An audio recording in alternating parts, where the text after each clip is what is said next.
ಬಸವಕಲ್ಯಾಣ ತಾಲೂಕಿನ ಹಾರಕೂಡದಲ್ಲಿ ಚನ್ನಬಸವ ಶಿವಯೋಗಿಗಳ ಜಾತ್ರೆಯಲ್ಲಿ ಧಾರವಾಡ ಮುರುಘಾ ಮಠದ ಮಲ್ಲಿಕಾರ್ಜುನ ಸ್ವಾಮೀಜಿ ಮತ್ತು ಬೈಲೂರು ನಿಜಗುಣ ಪ್ರಭು ತೋಂಟದಾರ್ಯ ಸ್ವಾಮೀಜಿ ಅವರಿಗೆ ಬಸವ ಭಾನು ಪ್ರಶಸ್ತಿ ನೀಡಿ ಗೌರವಿಸಲಾಯಿತು.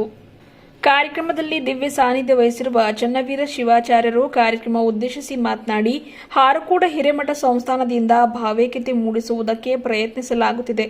ಗುರು ವಿರಕ್ತರ ಸಮನ್ವಯ ಸಾಧಿಸುವ ಗುರಿ ಹೊಂದಿದ್ದೇವೆ ಎಂದರು. ಮುಂದುವರೆದು ಮಾತನಾಡಿದ ಅವರು, ಕಲ್ಯಾಣ ನಾಡಿನಲ್ಲಿ ಇರುವುದು ಬಸವ ತತ್ವದ ಗಾಳಿ. ಅದನ್ನು ಉಸಿರಾಗಿಸಿಕೊಂಡು ಉತ್ತಮ ಜೀವನ ನಡೆಸಬೇಕು. ಮುಖಂಡ ಧನರಾಜ ತಾಳಂಪಳ್ಳಿಯವರ ಪ್ರಯತ್ನದಿಂದ ಮಠದ ಅಭಿವೃದ್ಧಿಗೆ ₹8 ಕೋಟಿ ಮಂಜೂರಾಗಿದೆ.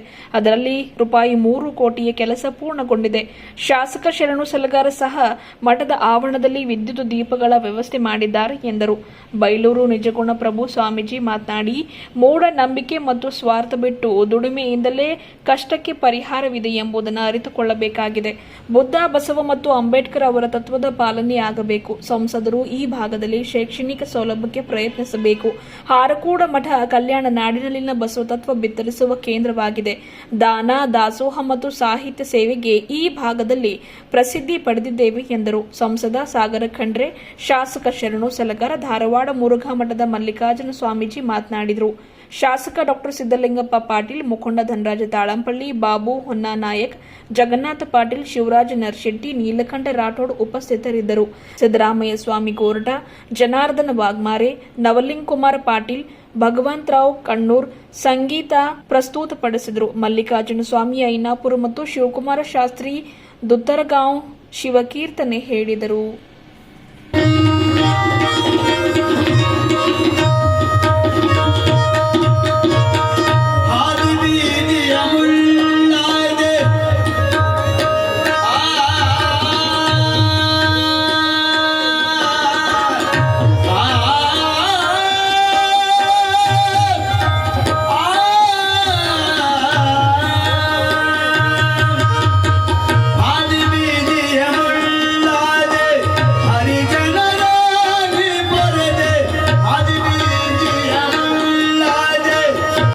ಅನನ್ಯ ಸಾಧಕರಲ್ಲಿ ಒಬ್ಬರಾಗಿದ್ದಾರೆ. ಕರ್ನಾಟಕದ ಸುಪ್ರಸಿದ್ಧ ಶರಣ ಪರಂಪರೆಯ ಮಠಗಳಲ್ಲಿ ಒಂದೆನಿಸಿದ ಧಾರವಾಡದ ಮುರುಘಾ ಮಠದ ಪೀಠಾಧಿಪತಿಗಳಾಗಿದ್ದಾರೆ. ಬಾಗಲಕೋಟೆ ಜಿಲ್ಲೆಯ ಬಾದಾಮಿ ತಾಲೂಕಿನ ಕೆರೂರಿನಲ್ಲಿ 15/5/1952ರಲ್ಲಿ ಜನಿಸಿದ ಇವರು ಕೆರೂರು ಶಿವಯೋಗ ಮಂದಿರ ಹಾಗೂ ಧಾರವಾಡದಲ್ಲಿ ಶಿಕ್ಷಣ ಪೂರೈಸಿದ್ದಾರೆ. ಪೂಜ್ಯರು ಪ್ರತಿಭಾವಂತ ಪ್ರವಚನಕಾರರಾಗಿದ್ದಾರೆ. ಸ್ವತಃ ಸಾಹಿತ್ಯದ ಬರಹರಾಗಿದ್ದು ಹಲವು ಕೃತಿಗಳನ್ನು ರಚಿಸಿದ್ದಾರೆ. ಧಾರ್ಮಿಕ, ಶೈಕ್ಷಣಿಕ ಹಾಗೂ ಸಾಂಸ್ಕೃತಿಕ ಕ್ಷೇತ್ರದಲ್ಲಿ ಸಲ್ಲಿಸಿದ ಅಮೋಘ ಸೇವೆಯನ್ನು ಪರಿಗಣಿಸಿ ಶ್ರೀ ಚನ್ನಬಸವೇಶ್ವರ ಸಂಸ್ಥಾನ ಹಿರೇಮಠ ಹಾರಕೂಡದ ಬರ್ರೆ ನಮ್ಮ ಹಾರಕೂಡ ಚನ್ನಬಸವೇಶ್ವರ ಮಹಾರಾಜ್ ಕಿ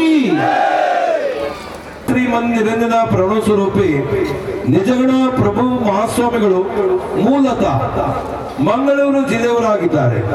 ದ್ರಾವಿಡ ಸಂಪ್ರದಾಯ ಕುಟುಂಬದಲ್ಲಿ 24/7/1964ರಂದು 7ನೆಯ ಸುಪುತ್ರರಾಗಿ ಮಡಿಕೇರಿಯಲ್ಲಿ ಜನಿಸಿರುತ್ತಾರೆ. ಅರಲು ಬಂದ ಕೆರೆಗೆ ತೊರೆ ಬಂದು ಹಾಯ್ದಂತೆ ಮೈಸೂರು ಟೌನ್ ಹಾಲ್ನಲ್ಲಿ ಪ್ರವಚನ ಪಿತಾಮಹ ಬಸವ ಧರ್ಮ ಪೀಠದ ಪ್ರಥಮ ಜಗದ್ಗುರು ಲಿಂಗೈಕ್ಯ ಪೂಜ್ಯ ಶ್ರೀ ಲಿಂಗಾನಂದ ಮಹಾಸ್ವಾಮಿಗಳ ಬಸವಾದಿ ಶರಣ ತತ್ವ ಪ್ರವಚನ ಹೇಳುತ್ತಿದ್ದರು. ಅವರು ರಾಷ್ಟ್ರ ಅಂತಾರಾಷ್ಟ್ರ ಮಟ್ಟದಲ್ಲಿ ಬಸವ ತತ್ವದ ಕೀರ್ತಿ ಧ್ವಜ ಹಾರಿಸಿದವರು. ಅವರಿಂದ ಪ್ರಭಾವಿತರಾದ ಪರಮಪೂಜ್ಯ ಶ್ರೀ ಮಾಲಿಪುರ ನಿಜಗುಣ ಪ್ರಭು ಮಹಾಸ್ವಾಮಿಗಳು ಅಪ್ಪ ಬಸವಣ್ಣನವರ ಕಾಯಕ, ತತ್ವ, ದಾಸೋಹನಿಷ್ಠೆ, ಜಾತ್ಯತೀತ ಸಮಾಜ, ಹನುಮ ಮಂಟಪದ ಅಧ್ಯಾತ್ಮದ ಚಿಂತನಗೋಷ್ಠಿ, ಕಲ್ಯಾಣ ಕ್ರಾಂತಿ ಈ ಎಲ್ಲವೂ ಶ್ರೀಗಳ ಮನದಲ್ಲಿ ಗಟ್ಟಿಗೊಂಡವು. ಪೂಜ್ಯ ಗೌರವಿಸುತ್ತಿದ್ದಾರೆ. ಅದು ನಿಮ್ಮ ಚಪ್ಪಾಳಿದೊಂದಿಗೆ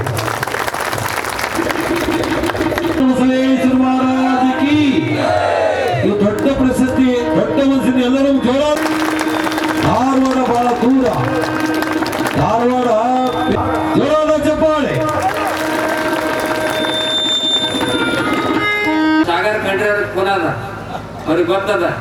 ಇಷ್ಟು ಮಂದಿ ನೆನೆಸ್ಬೇಕಾದ್ರೆ ಒಂದು ಪಾನ್ಸೆ ಲಾರಿ ಮಾಡ್ಬೇಕಾಗ್ತದೆ. ಪಾನ್ಸೆ ಲಾರಿ ಯಾಕೆಂದ್ರೆ ಕರ್ಕೊಂಡು ಬರೋ ಕಾರ್ಯಕ್ರಮ ಬೇರೆ, ಕರ್ಕೊಂಡು ಬರೋದು ದಾಮ್ ಕೊಟ್ಟು, ದಾಮ್ ಅಂತಾರೆ ನಮ್ಮ ಕಡೆ, ದಾಮ್ ಕೊಟ್ಟು ಕರ್ಕೊಂಡು ಬರೋ ಕಾರ್ಯಕ್ರಮ ಬೇರೆ. ಆದರೆ ಇದು ಕರ್ಕೊಂಡು ಬಂದಿರ ಹುಡುಕಿಕೊಂಡು ಬರ್ತಕ್ಕಂಥ ಕಾರ್ಯಕ್ರಮ ಹಾರ್ಕೋಡು ಜಾತ್ರಾ ಮಹೋತ್ಸವ ಅಂತ ಈ ಸಂದರ್ಭದಲ್ಲಿ ಹೇಳುವಂಥ ಪ್ರೀತಿ ಭಕ್ತಿಯಿಂದ ನನಗೇನು ಖುಷಿ ಆಗ್ತಾ ಇದೆ ಅಂದ್ರೆ ಹಾರ್ಕೋಡು ಮಠದಲ್ಲಿ ಇದು ಕೇವಲ ವೀರಶೈವ ಪಟ್ಟದೇವರ ಮಠ ಆದ್ರೂ ಕೂಡ ಇದು ಎಂಥ ಮಠ ಅಂದ್ರೆ ಇದು ಭಾವೈಕ್ಯತೆಯ ಮಠ.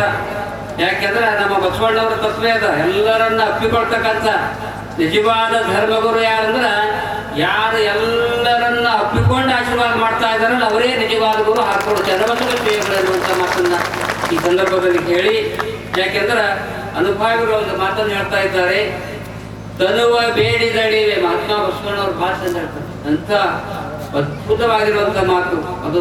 ಶಾಸ್ತ್ರೀಯ ಸಂಗೀತದ ಭಾಳ ಚಂದ ಆಡೋರು.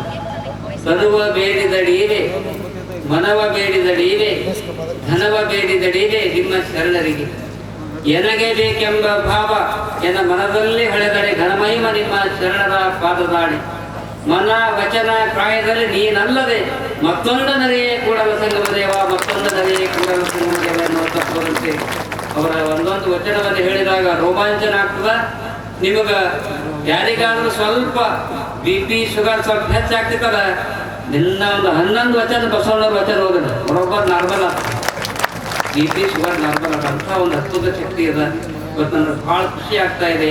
ತನುವಿನಲ್ಲಿ, ಕಾಯದಲ್ಲಿ, ವಚನದಲ್ಲಿ, ಮನದಲ್ಲಿ ಸದಾಕಾಲ ಚನ್ನಬಸವ ಶಿವಯೋಗಿಯ ಧ್ಯಾನವನ್ನು ಮಾಡ್ತಕ್ಕಂಥ ಏಕೈಕ ಭಕ್ತಾದಿಗಳು ಯಾರಾದರೂ ಇದ್ರೆ ಅವ್ರು ಹಾರ್ಕೋಡು ಮಠದ ಭಕ್ತಾದಿಗಳು, ಹಾರ್ಕೋಡು ಮಠದ ಭಕ್ತಾದಿಗಳು ಎನ್ನುವಂಥ ಮಾತನ್ನ ಈ ಸಂದರ್ಭದಲ್ಲಿ ಹೇಳಿ, ಬಸವ ಗಾಳಿ ಅದಕ್ಕಾಗಿ ಇಡೀ ವಿಶ್ವಕ್ಕೆ, ಇಡೀ ವಿಶ್ವದ ಸಾಹಿತ್ಯಕ್ಕೆ ಮನ್ನಣೆಯನ್ನು ಕೊಟ್ಟಿರ್ತಕ್ಕಂಥ, ಇಡೀ ವಿಶ್ವಕ್ಕೆ ಒಂದು ಕೊಡುಗೆಯನ್ನು ಕೊಟ್ಟಿರುವಂತ ಶ್ರೇಷ್ಠ ಸಾಹಿತ್ಯ ಇಡೀ ವಿಶ್ವದಲ್ಲಿ ಯಾವುದಾದರೂ ನಾಡು ಕೊಟ್ಟಿದ್ರೆ ಅದು ಬಸವ ಕಲ್ಯಾಣದ ಬಸವೇಶ್ವರ ಶರಣರ ನಾಡು ಎನ್ನುವಂಥ ಮಾತನ್ನು ಬಹಳ ಪ್ರೀತಿಯಿಂದ ಹೇಳ್ತೀವಿ.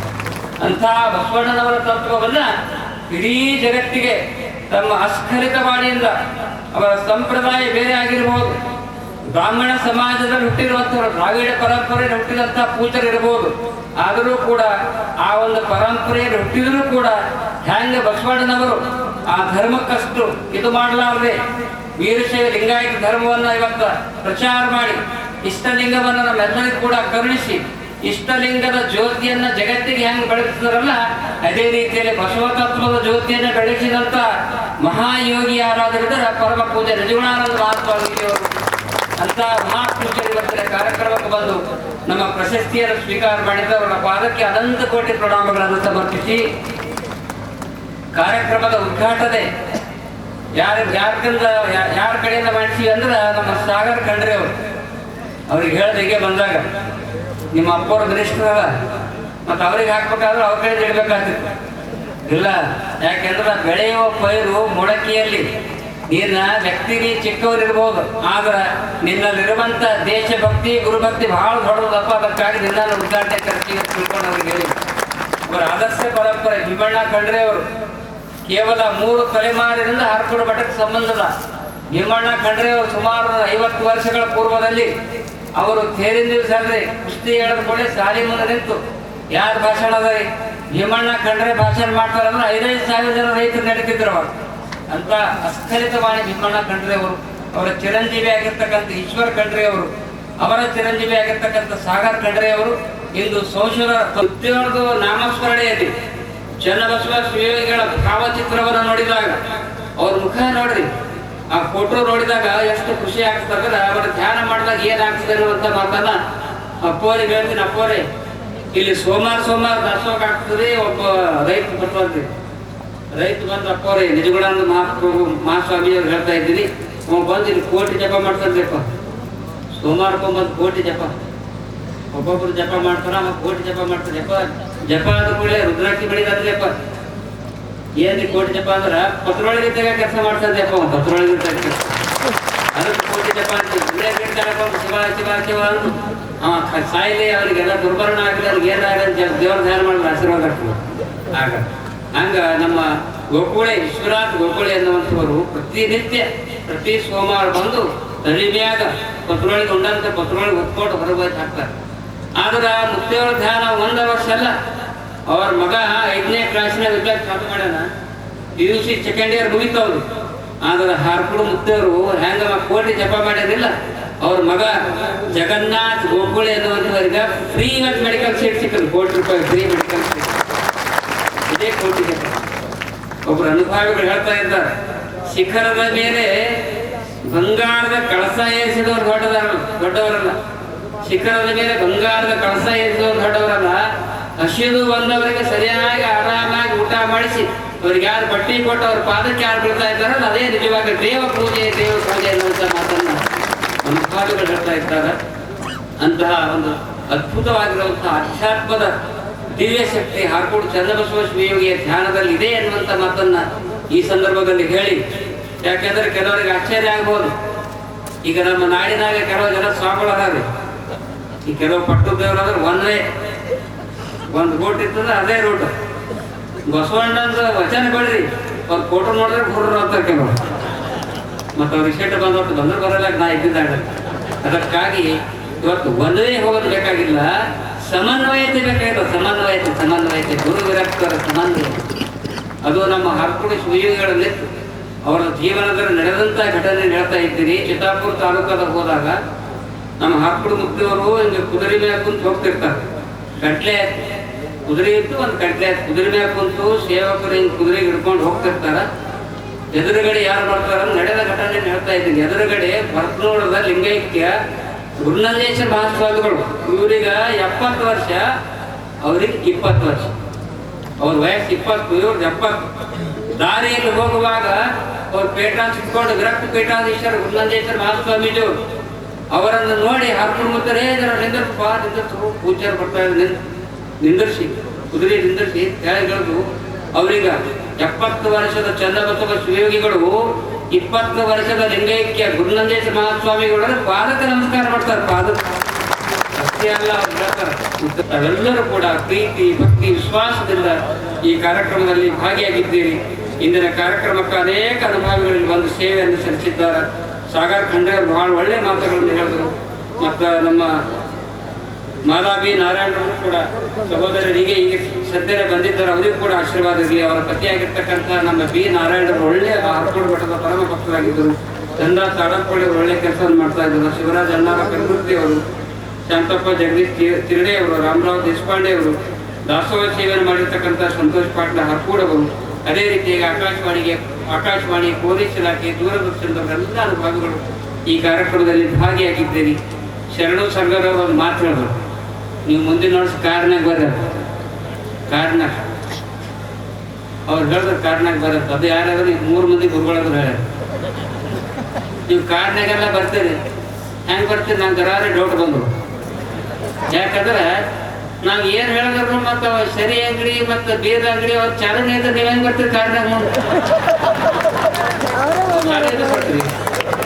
ಚೀಲ ಹೋಗೋದು ಹಿಂಗೆ ಊಟ ಹೋಗ್ತೀರಿ, ಹಿಂಗೆ ರಾತ್ರಿ ಹೋಗ್ತೀರಿ. ಲಾಕ್ಡೌನ್ ಒಂದು ಜನ ಕರೆದ್ರೆ ಕ್ಯೂ ಹತ್ತಿತ್ತದು.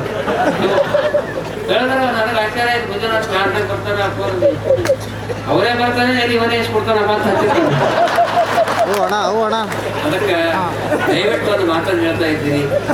ಇವತ್ತ ನಮ್ಮ ನೆಚ್ಚಿನ ಪ್ರಧಾನಮಂತ್ರಿ ಆಗಿರ್ತಕ್ಕ ಮೋದಿಯವರನ್ನು ಕೊಂಡಾಡ್ತದ ಅಂತಹ ಒಂದು ಆಧ್ಯಾತ್ಮದ ದಿವ್ಯ ಶಕ್ತಿ ಮತ್ತು ಭಾರತ ಮಾತೆಯ ಶಕ್ತಿ, ಎಲ್ಲ ಗುರುಗಳ ಶಕ್ತಿ ಅವರನ್ನದ.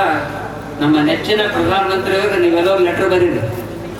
ಶರಣವ್ರು ಒಳ್ಳೆ ಮಾತು ಹೇಳ್ಯಾರ, ಅವ್ರ ಅನಿಸಿಕೆ ಹೇಳ್ಯಾರ. ನಾವೊಂದು ಮಾತು ಹೇಳ್ತೀನಿ, ಏನು ಲೆಟರ್ ಬರೀ ಅಂದ್ರೆ ದಿನ ಪ್ರತಿನಿತ್ಯ ಅಮಾಶಿದರೆ ಹೆಣ್ಮಕ್ಳು ಬಂದು ಪಾದದ ಮ್ಯಾಗ ಬಂದು ಗೋಳಾಡಿ ಹೋಗ್ತಾ ಇರ್ತಾರೆ. ಯಪ್ಪ ನನ್ನ ಗಾಂಡ ಲಿವರ್ ಫೇಲಾಗಿ ಹೊಟ್ಟೆ ಉಡಿಸ್ಕೊಂಡು ಬರ್ತಾರೆ.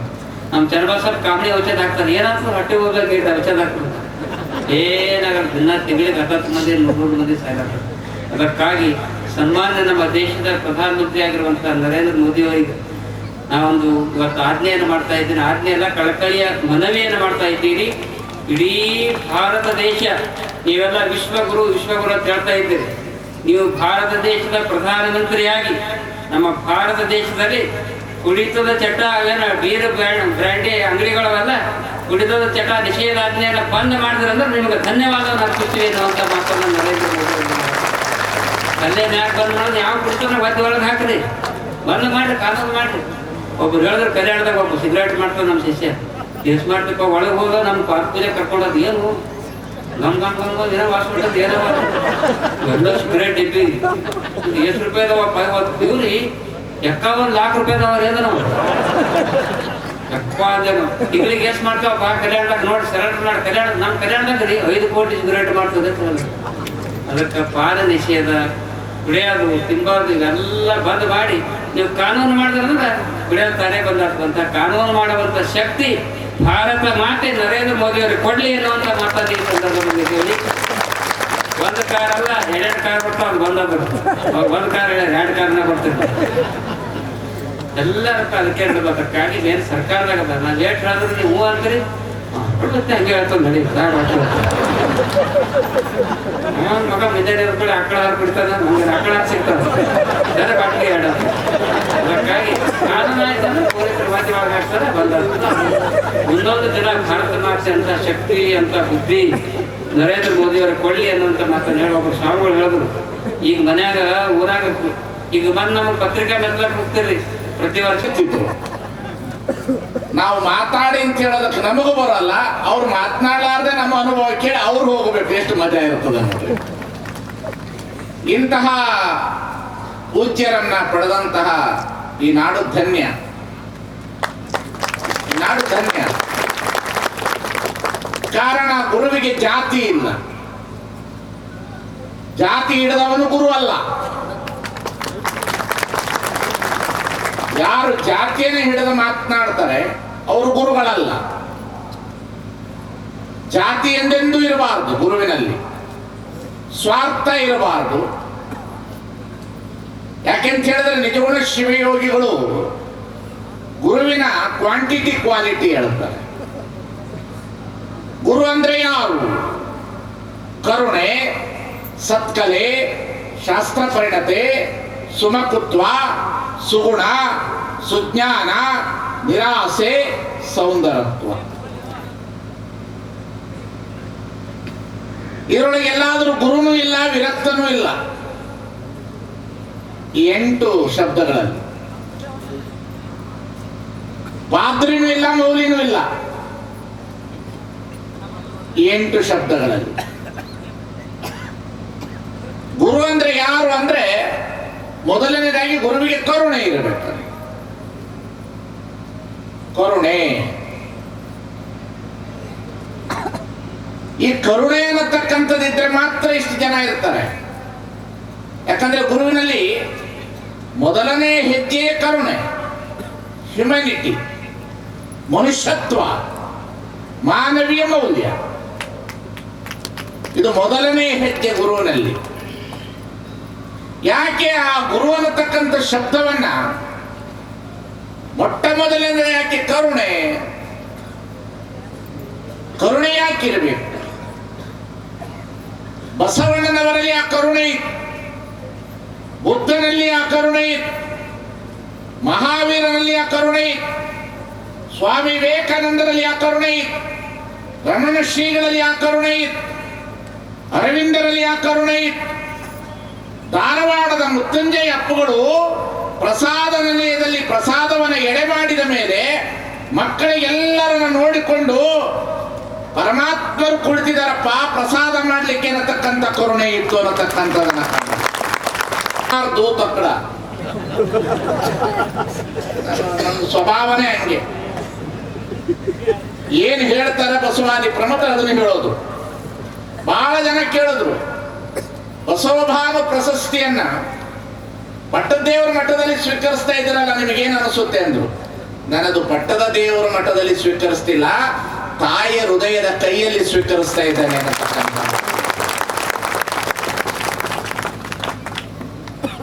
ಯಾರು ಪಟ್ಟದೇವರು, ಯಾರು ವಿರಕ್ತರು? ಇವೆಲ್ಲವೂ ಶಬ್ದಗಳ ಮೇಲೆ ನಾವು ಮಲಿನ ಮಾಡಿಕೊಂಡಿದ್ದೇವೆ. ಯಾವ ಮನುಷ್ಯ ತತ್ವ ಹಿಡಿದಿರ್ತಾನೆ ಆ ಮನುಷ್ಯ ಈ ಜಗತ್ತಿನಲ್ಲಿ ದೊಡ್ಡದಾಗಿ ಬೆಳೀತಾನೆ. ತತ್ವವನ್ನ ಬಿಟ್ಟು ತತ್ವವನ್ನ ತಮ್ಮ ಜೀವನದ ಬಂಡವಾಳಕ್ಕಾಗಿ ಬದುಕ್ತಕ್ಕಂತಹ ಆ ಪರಂಪರೆಗಳಿದ್ರೆ ಈ ಸಮಾಜದಲ್ಲಿ ಏನು ಮಾಡ್ಲಿಕ್ಕಾಗೋದಿಲ್ಲ, ಯಾವ ಬದಲಾವಣೆ ಕಾಣ್ಲಿಕ್ಕಾಗೋದಿಲ್ಲ. ನಾವು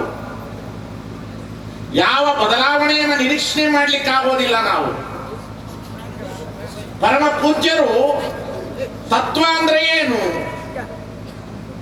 ಪರಮ ಪೂಜ್ಯರ ತತ್ವ ಅಂದ್ರೆ ಏನು? ಬಸವಣ್ಣನವರೊಂದು ಮಾತನ್ನು ಹೇಳ್ತಾರೆ, ತತ್ವ ಹಿಡಿದವರ ತೊತ್ತಾಗಿರ್ಪೆ ಕೂಡಲ ಸಂಗಮ ದೇವ. ತತ್ವ ಹಿಡಿದವರ ತೊತ್ತಾಗಿರ್ಪೆ. ಒಂದು ತಿಳಿದುಕೊಳ್ಳಿ, ಇಡೀ ಜಗತ್ತಿನೊಳಗಡೆ ಬುದ್ಧನ ಗಯ, ಮಹಾವೀರರು ಹುಟ್ಟಿದಂತ ಸ್ಥಳ, ಅರವಿಂದರು ಹುಟ್ಟಿದಂತ ಸ್ಥಳ, ರಾಮಕೃಷ್ಣ ಪರಮಹಂಸರು ಹುಟ್ಟಿರ್ತಕ್ಕಂಥ ಸ್ಥಳ, ಜಗತ್ತಿನಲ್ಲಿ ದೊಡ್ಡ ದೊಡ್ಡ ಸ್ಥಳಗಳನ್ನು ನಾವು ಗುರುತಿಸ್ತೇವೆ. ಆದರೆ ಈ ಬಸವ ಕಲ್ಯಾಣದೊಳಗಡೆ ಇಷ್ಟು ದೊಡ್ಡ ಸಮುದಾಯ ಸೇರಬೇಕಾದ್ರೆ ವಿಚಾರ ಮಾಡಬೇಕು. ಅವರೊಂದು ಮಾತನ್ನು ಹೇಳಿದ್ರು, ಪರಮ ಪೂಜ್ಯರು ಆಡಿರುವ ಮಾತುಗಳು ನನ್ನ ಜೀವನದಲ್ಲಿ ಅಲ್ಲ, ಇಲ್ಲಿ ಎಲ್ಲರ ಉಸಿರಾಟದಲ್ಲಿ ಗಾಳಿಯಂತೆ, ಉಸಿರಿನ ರೀತಿಯಲ್ಲಿ ಗಾಳಿ ಯಾವ ರೀತಿಯಲ್ಲಿ ನನ್ನ ಶ್ವಾಸಕೋಶದಲ್ಲಿ ಚಲಿಸ್ತಾ ಇದೆಯಲ್ಲ, ಅದು ಬಸವ ಬಸವ ಅಂತ ಹೇಳಿ ಚಲಿಸ್ತಾ ಇದೆ. ಅದಕ್ಕಾಗಿ ಈ ಕಾರ್ಯಕ್ರಮ ಯಶಸ್ವಿ ಆಗ್ತದೆ ಅನ್ನತಕ್ಕಂಥ ಮಾತು. ಬಹಳ ಜನರಿಗೆ ಬಸವಣ್ಣನ ತಿಳಿದುಕೊಳ್ಳೋದಕ್ಕೆ ಬಹಳ ಕಷ್ಟ ಆಗ್ತದ್ರಿ, ಬಹಳ ಕಷ್ಟ ಆಗ್ತದ. ಬಸವಣ್ಣನವರನ್ನ ತಿಳಿದುಕೊಳ್ಳಬೇಕಾದ್ರೆ ಬಹಳ ಕಷ್ಟ. ಕರುಣೆ. ನಾವೆಲ್ಲ ಚಿಕ್ಕವರಿದ್ದಾಗ ಜಾತ್ರೆಗಳು ಅಂತಂದ್ರೆ ನಮ್ಗೆ ಬಹಳ ಖುಷಿ. ನಾವೆಲ್ಲ ಕಡೆ ಹೋಗಿ ಎಲ್ಲ ನಮ್ಮ ಸ್ನೇಹಿತರ ಜೊತೆ, ಪರಿವಾರ ಜೊತೆ ಎಲ್ಲ ಕೂಡಿ ನಾವು ಹೋಗಿ ನಾವು ಭಾಗಿಯಾಗ್ತಿತ್ತು. ಗುರುಗಳ ನಾವು ಆಶೀರ್ವಾದ ನಾವು ಕೇಳ್ತಿತ್ತು. ಗುರುಗಳಿಂದ ನಾವು ಬಹಳಷ್ಟು ನಾವು ಕೇಳಿ ಅರ್ಥ ಮಾಡ್ಕೋಬೇಕಾಗಿದೆ, ನಾವು ಜೀವನ ನಾವು ಯಾವ ರೀತಿ ಮಾಡ್ಬೇಕಂತ ಅನ್ನೋದು. ಯಾಕಂತಂದ್ರೆ ಹಿಂದಿನ ಕಾಲದಲ್ಲಿ ನಮ್ಗೆ ಎಲ್ಲ ಇನ್ಫಾರ್ಮೇಶನ್ ಇದೆ, ಎಲ್ಲ ಮಾಹಿತಿ ಸಿಗುತ್ತೆ, ಫೋನ್ ಮೇಲೆ ನಮ್ಗೆ ಎಲ್ಲ ಮಾಹಿತಿ ಸಿಗುತ್ತೆ. ಆದ್ರೆ ಯಾವ್ದು ಸರಿ ಯಾವ್ದು ತಪ್ಪು ಅಂತ ಅನ್ನೋದೇ ಗೊತ್ತಾಗೋದಿಲ್ಲ. ಈಗ ಉದಾಹರಣೆಗೆ ಮಾನ್ಯ ಶಾಸಕರು ಮಾತಾಡೋರು ಹೇಳೋರು, ಈ ಸಾಕಷ್ಟು ಜನ ಯುವಕರು ಎಲ್ಲ ಫೋನ್ ಮೇಲೆ ರಮ್ಮಿ ಇರ್ಬೋದು, ಬೇರೆ ಬೇರೆ ಬೆಟ್ಟಿಂಗ್ ಗ್ಯಾಮ್ಲಿಂಗ್ ಆಡಿ ಅವರು ದುಡ್ಡೆಲ್ಲ ಸೋತೋಗಿ ಅವರು ಆತ್ಮಹತ್ಯೆ ಮಾಡ್ಕೊಳ್ತಾ ಇದ್ದಾರೆ, ಊರು ಬಿಡ್ತಾ ಇದ್ದಾರೆ. ಆದ್ರೆ ನೀವು ನೋಡ್ಬೋದು ಟಿವಿ ಮೇಲೆ ದೊಡ್ಡ ದೊಡ್ಡ ಸ್ಟಾರ್ ಇರ್ಬೋದು, ದೊಡ್ಡ ದೊಡ್ಡ ವ್ಯಕ್ತಿಗಳು ಅವರೇ ಪ್ರಮೋಷನ್ ಮಾಡ್ತಾರೆ, ಅವರೇ ಅಡ್ವರ್ಟೈಸ್ಮೆಂಟ್ ಮಾಡ್ತಾರೆ. ಬ್ಯಾನರ್ ನಮ್ಗೆ ಕಾಣಿಸುತ್ತೆ, ಫೋನ್ ನೀವು ತೆಗೆದ ತಕ್ಷಣ ಅಡ್ವರ್ಟೈಸ್ಮೆಂಟ್ ಬರುತ್ತೆ. ಅದಕ್ಕೆ ಯಾವ್ದು ಸರಿ ಯಾವ್ದು ತಪ್ಪು ಅಂತ ಅನ್ನೋದೇ ಗೊತ್ತಾಗೋದು ಒಂದೊಂದ್ಸಲ ಆಗೋದಿಲ್ಲ. ಅಂತ ಸಂದರ್ಭದಲ್ಲಿ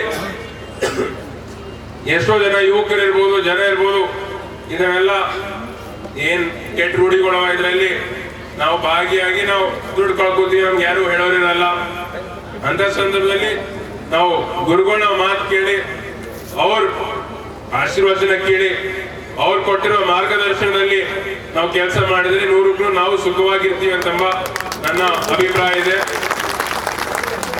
ನಾನು ಚುನಾವಣೆ ಗೆದ್ಮೇಲೆ ಇಷ್ಟು ಚಿಕ್ಕ ವಯಸ್ಸಿನಲ್ಲಿ 26 ವಯಸ್ಸಿನಲ್ಲಿ, ಈಗ 27 ಆಗಿದೆ, 26 ವಯಸ್ಸಿದ್ದಾಗ ನಾನು ಇಷ್ಟು ಚಿಕ್ಕ ವಯಸ್ಸಿನಲ್ಲಿ ನಾನು ಪ್ರಚಂಡ ಬಹುಮತದಿಂದ ನಮ್ಮೆಲ್ಲರ ಬೆಂಬಲ ಆಶೀರ್ವಾದದಿಂದ ನಾನು ಗೆದ್ದು ಬಂದಿದ್ದೀನಿ ಅಂತಂದ್ರೆ ಎಲ್ಲ ದೇವರ ಆಶೀರ್ವಾದ, ಎಲ್ಲ ಗುರುಗಳ ಆಶೀರ್ವಾದ ಇದ್ದಿನ ಸಲಿಕ್ಕಿಂದ ಸಾಧ್ಯ ಆಯ್ತು ಅಂತ ನಾನು ಹೇಳುವುದಕ್ಕೆ ನಾನು ಬಯಸುತ್ತೇನೆ. ಆವಾಗ ಗೆದ್ದವನ್ ಮಾತಂತಂದ್ರು, ಈ ಅಧಿಕಾರದಲ್ಲಿ ಇದ್ದಾಗ ನಿಮ್ಗೆ ಒಂದೊಂದ್ಸಲ ಕೆಲಸ ಮಾಡ್ಲಕ್ ಆಯ್ತದ, ಕೆಲಸ ಮಾಡ್ಲಕ್ ಆಗಲ್ಲ, ಒಂದೊಂದ್ಸಲ ಕೆಲಸ ಆಯ್ತವ ಆಗಲ್ಲ. ಆದ್ರೆ ಯಾರಿಗೂ ನೀವು ಕೆಟ್ಟ ಮಾಡಬಾರ್ದು. ಅಧಿಕಾರದಲ್ಲಿದ್ದಾಗ ಕೆಲಸ ಮಾಡಲ್ಲೋದ್ರೂ ಪರವಾಗಿಲ್ಲ, ಆದ್ರೆ ಬೇರೆ ಯಾರಿಗೂ ನೀವು ಕೆಟ್ಟ ಮಾಡಬೇಡ್ರಿ, ತಪ್ಪು ಮಾಡಬೇಡ್ರಿ, ಅವ್ರ ಕಾಲು ಎಳಿಬೇಡ್ರಿ ಅಂತಂದ್ರು. ಮತ್ತೆ ಯಾವಾಗ್ಲೂ ನಾವು ಮಟ್ಟಕ್ಕೆ ಬರ್ತೀವಿ, ಯಾವಾಗ್ಲೂ ಪ್ರತಿ ದಿವಸ ದಾಸೋಹ ನಡೆಸ್ತಾರೆ ಗುರುಗಳು. ಮತ್ತೆ ಇನ್ನೊಂದು ನಾನೇನ್ ನೋಡಿಲ್ಲ ಅಂತಂದ್ರೆ, ಯಾವಾಗ್ಲೂ ನಾವು ಗುರುಗಳು ಬಂದಾಗ ಅವ್ರು ಯಾವಾಗ್ಲೂ ಖುಷಿಯಿಂದ ಇರ್ತಾರೆ, ಯಾವಾಗ ನಕ್ಕೋತಾ ಇರ್ತಾರೆ. ಯಾವತ್ತೂ ಅವರು ಸಿಟ್ಟಿನಲ್ಲಿ, ಟೆನ್ಷನ್ ಅಲ್ಲಿ ನಾನು ಯಾವತ್ತೂ ನಾನು ಜೀವನದಲ್ಲಿ ನೋಡಿಲ್ಲ. ಹಿಂಗ್ ಗುರುಗಳು ನಾವು ಹಾರ್ಕೂಡ್ ಮಠ ಅಂತ ಅಂದ ತಕ್ಷಣ ಗುರುಗಳು ನನ್ನ ಮನಸ್ಸಿನಲ್ಲಿ ಬಂದಿದ ತಕ್ಷಣ ಯಾವಾಗ್ಲೂ ಅವ್ರು ನಕ್ಕೋತಾನೆ ಇರ್ತಾರ. ಇವಾಗ್ಲೂ ಭೇಟಿ ಮಾಡಿದಾಗ್ಲೂ ಕೂಡ ಯಾವಾಗ್ಲೂ ಅವ್ರು ಇದೇ ನಕ್ಕೋತಾ ಇರ್ತಾರೆ. ಇದೇ ಬಹಳ ಮುಖ್ಯ. ಯಾಕಂತಂದ್ರೆ ನೀವು ಯಾವಾಗ್ಲೂ ಯಾರಿಗಾದ್ರೂ ಭೇಟಿ ಮಾಡಿದಾಗ ಅವ್ರು ನಿಮ್ಗೆ ನಗ್ತಾ ನಿಮ್ಗೆ ಭೇಟಿ ಮಾಡಿ ನಿಮ್ ಸಮಸ್ಯೆ ಸ್ಪಂದಿಸಿದಾಗ ನಿಮ್ಗೂ ಒಂದು ಖುಷಿ ಆಗುತ್ತೆ.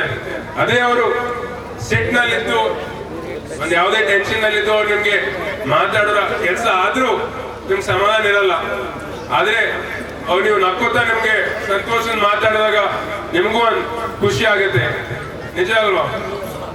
ಈಗ ಅದ್ರ ಜೊತೆ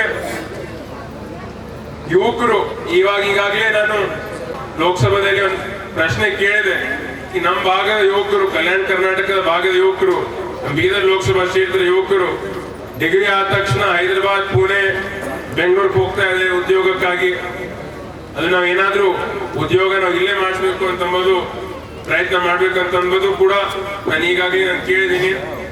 ಅದನ್ನು ಕೂಡ ನಾವು ಪ್ರಯತ್ನ ಮಾಡ್ತಿದ್ದೀವಿ. ಗುರುಗಳೆಲ್ಲ ಅವರ ಮಾರ್ಗದರ್ಶನದಲ್ಲಿ ನಾವು ನಡೀತೀವಿ ಅಂತ ಹೇಳುವುದಕ್ಕೆ ನಾನು ಬಯಸುತ್ತೇನೆ. ಅದ್ರ ಜೊತೆ ಇವಾಗ ಆರೋಗ್ಯ ಎಲ್ಲಕ್ಕಿಂತ ಮುಖ್ಯವಾದದ್ದೇ ಆರೋಗ್ಯ. ನಮ್ಗೆ ಆರೋಗ್ಯ ಇದ್ದಿಲ್ಲ ಅಂತಂದ್ರೆ ನಮ್ಗೆ ಏನು ಮಾಡಕ್ಕಾಗಲ್ಲ.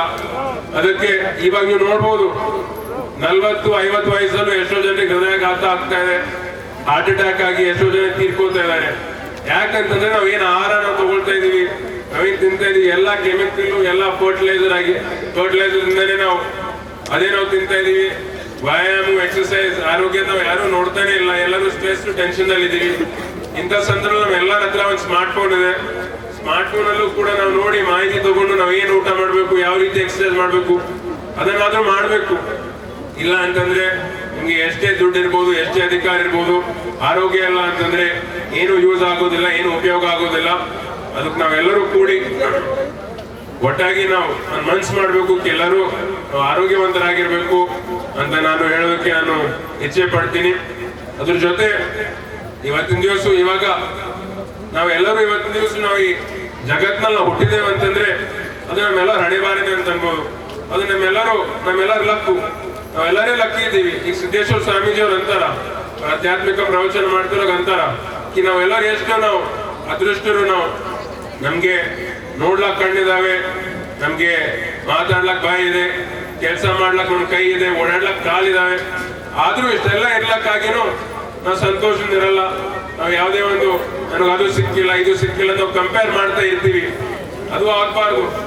ಇವತ್ತಿನ ದಿವಸ ನಾವೆಲ್ಲರೂ ಲಕ್ಕಿ ಇದ್ದೇವಂತಂತೆ, ನಮ್ಗೆಲ್ಲರಿಗೂ ಒಳ್ಳೆ ಹಣಿಬಾರಿದ್ದಂತೆ. ನಾವು ಇವತ್ತಿನ ದಿವಸ ನಾವು ಇಲ್ಲಿ ಆರ್ಕೂಡಲ್ಲಿ ನಾವು ಇದ್ದೀವಿ. ನಾವು ಇವತ್ತಿನ ದಿವಸ ನಾವು ಜಾತ್ರೆಯಲ್ಲಿ ನಾವು ಭಾಗವಹಿಸ್ತಾ ಇದ್ವಿ.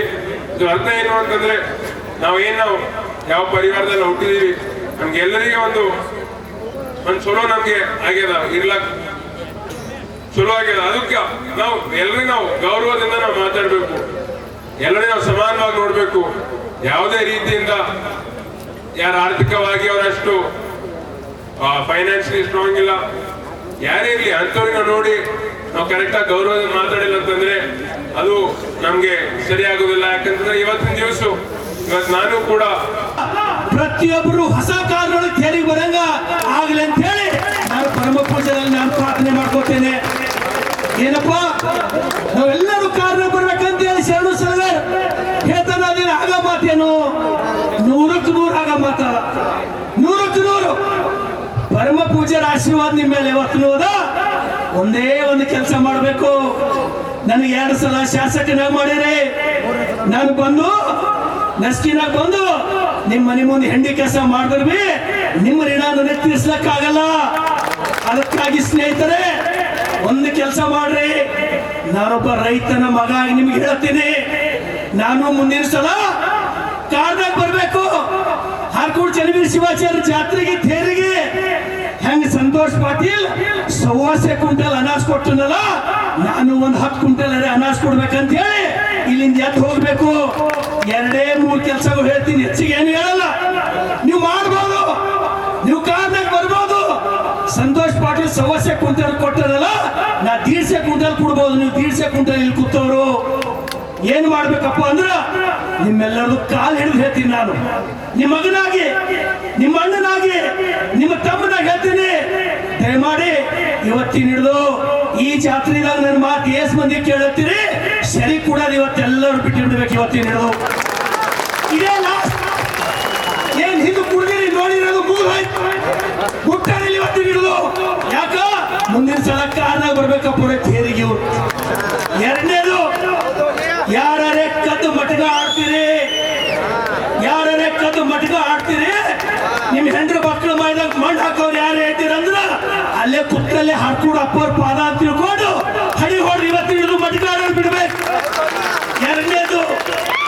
ಇನ್ನ ಒಂದ್ ಹೇಳ್ತೀನಿ ಕೇಳ್ರಿ, ಇದು ಮಾಡ್ಲೇಬೇಕು. ನಿಮ್ ಕಾಲ್ ಹಿಡಿತೀನಲ್ಲತ್ತಿ ನಾನು, ನಿಮ್ ಕಾಲ್ ಹಿಡಿತೀನಿ ನೋಡ್ರಿ. ನಾ ಹೇಳ್ದಷ್ಟು ಮಾಡಿದ್ರಂದ್ರ ನಾವು 300 ಎಕರೆ ಪಾರ್ಕಿಂಗ್ ಮಾಡ್ಬೇಕಾಗ್ತದೆ. ಯಾಕಂದ್ರೆ ನಿಮ್ಗೆ ಎಲ್ಲರ ಕಾರ್ ನಿಂದಿರ್ಸ್ಲಕ್ಕ, ಎಲ್ಲರ ಕಾರ್ ನಿಂದಿರ್ಬೇಕಲ್ಲ ಇಲ್ಲಿ ಥೇರಿಗೆ. ಏನವಂದ್ರಪ್ಪ, ಇದು ಲಕ್ಷ ಕೊಟ್ಟು ಕೇಳ್ರಿ.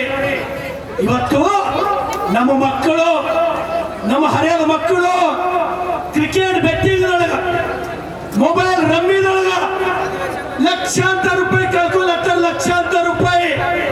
ದಯಮಾಡಿ ನಿಮ್ಮ ಮಕ್ಕಳ ಮೊಬೈಲ್ ಮೇಲೆ, ಫೋನ್ ಪೇ ಮೇಲೆ, ಗೂಗಲ್ ಪೇ ಮೇಲೆ ಧಾರಾವಾಹಿ ನೋಡೋದ್ ಬಿಟ್ಟು ಪ್ರತಿಯೊಂದು ದಿನ ಚೆಕ್ ಮಾಡ್ರಿ ನಿಮ್ ಮಗ ಏನ್ ಮಾಡ್ಲತ್ತಾನಂತ ಹೇಳಿ. ಇದು ಒಂದು ಕೆಲಸ 3 ಹೇಳಿನಿ. ಇವು 3 ಕೆಲಸ ನೀವು 100ಕ್ಕೆ 100 ಮಾಡಿ ನೋಡ್ರಿ. ನಾನು ಇಷ್ಟೇ ಮಾಡಿ ಏನು ಮಾಡಿಲ್ಲ ಅಂತ ಇನ್ನೊಬ್ಬ ಕಾರಣ ಬಂದಿದ್ದೆ. ನಮ್ಮ ಅಪ್ಪ ನಬಿ ಎತ್ತಿನ ಗಾಡಿ ಬಸ್ಸಿಗೆ ಓಡಾಡ್ತಾರೆ ಅಂತ ಮಗ ನನಗೆ ಹಾಕೂರು ಚೆನ್ನಾಗಿ ವಿರ್ಚಿವಾಚಾರ ಆಶೀರ್ವಾದ. ಇದೇ ಮಾಡಿ ನಾ ಕುಸ್ತಿ ಆಡಿ ಇಲ್ಲೇ ಚರ್ಚೆಗೆ ಹೊಡೆದಿನಿ, ಹುಕ್ಕಿ ಹೊಡೆದಿನಿ.